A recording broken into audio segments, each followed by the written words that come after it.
xaflad ay soo qaban qaabiyeen safaaradda Kenya ee Kuala Lumpur ku leedahay iyo ardayda Kenyaanka ee wax ka barata Malaysia ayaa waxa ay ka dhacday hoteelka lagu magacaabo Isitaan ee ku yaala bartamaha caasimadda.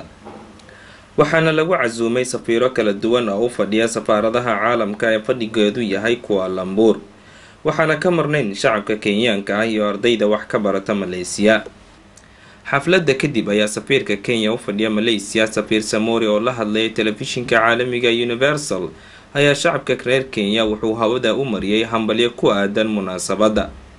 I'd like to say happy Jamhuri Day to all my brothers and sisters back home in Kenya. waxaan jeclahay inaan iraahdo xornimo wanaagsan dhammaan walaalahayga jooga Kenya iyo Kuala Lumpur. aan u dabaaldegno xuska 48aad xornimada wadankeena. aan ku dadaalno sidaan wadankeena u gaarsiin lahayn horumar iyo midnimo. dhanka kale gudoomiyaha ardada Kenyaanka Qadar Xasan iyo mid ka mid ah ardada Soomaalida wax ka barata Malaysia ayaa iyaguna hambalyo u diray shacabka reer Kenya. anigoo ah Qadar Xasan Khaliif waxaan halkan hambalyo ugu dirayaa dhammaan shacabka reer Kenya meel kasta ay joogaan, khaasatan ahladeyda. waxaana leeyahay sanad guuro wacan dhammaantiin. happy Jamhuri Day.